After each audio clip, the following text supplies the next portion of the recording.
Hi, it's Matt. I want to thank you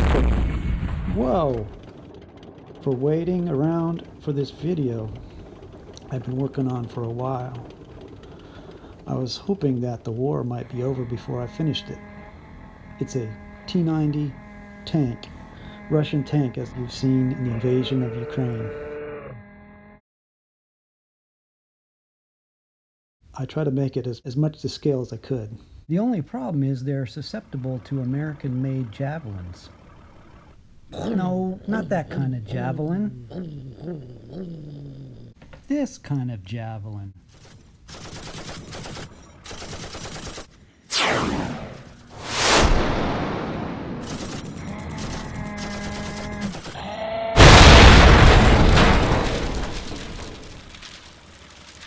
To figure this out, I used a lot of resources, including using books.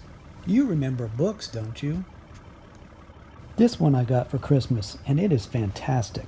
It's called Key Weapons of the World. It's edited by Chris McNabb, and it's got all kinds of awesome illustrations, and I've used it to help me figure out some ideas for future builds.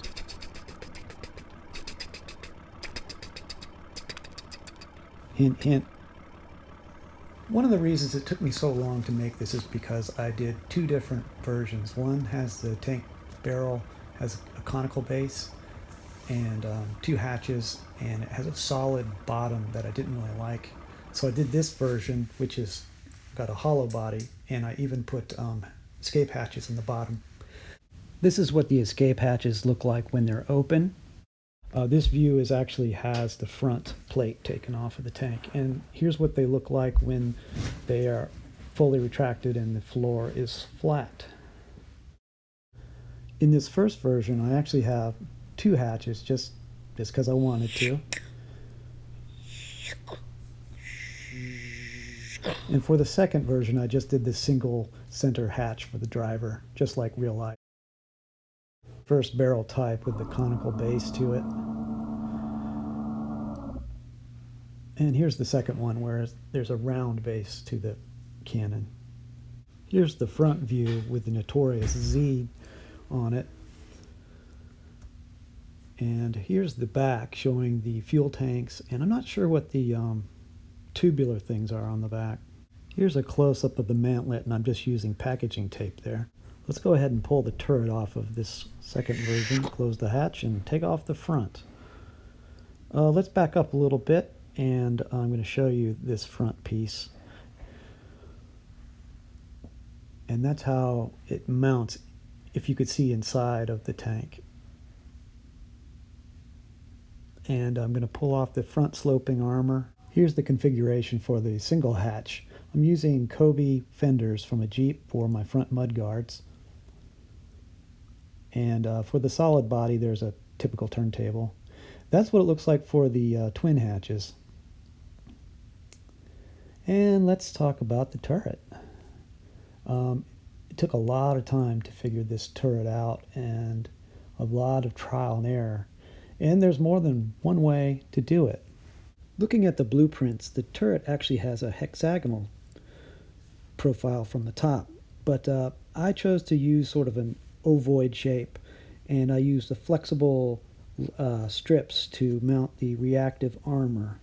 Now I suppose you want to see what it looks like underneath. You want to see it? You want to see it? Huh? There, you missed it.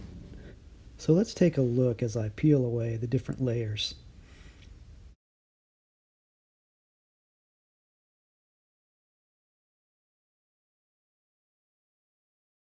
So it's about time to take off the barrel. There's all kinds of ways to mount the barrel and to put the barrel together. In this first version I used two shorter rods, and I didn't really like how it turned out, but I had to wrap tape to get a tight fit.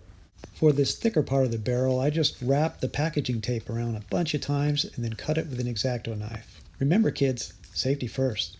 X-Actos are sharp. And here's what I wound up doing. I just used a single rod this time instead of two different ones, because with two rods it was drooping. So here's kind of what it looks like expanded a little bit on the single rod.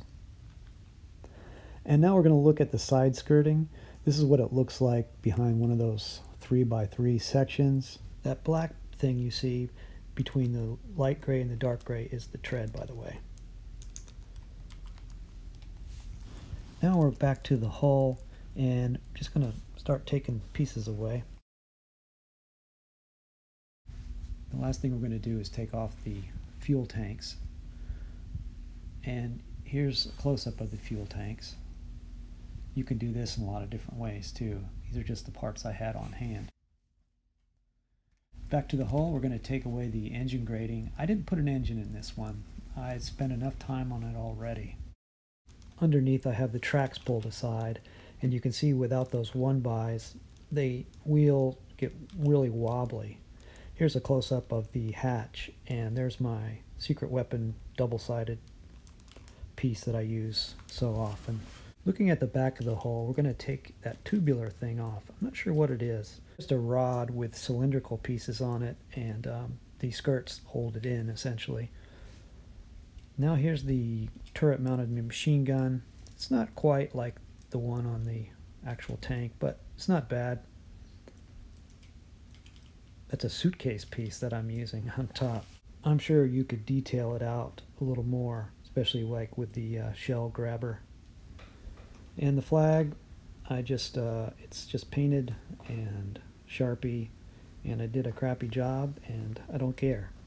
Once again, I want to thank you for your patience while I made this. If you like it, please hit the like and subscribe and share it with your friends. And let's all hope this terrible war is over soon. Thanks.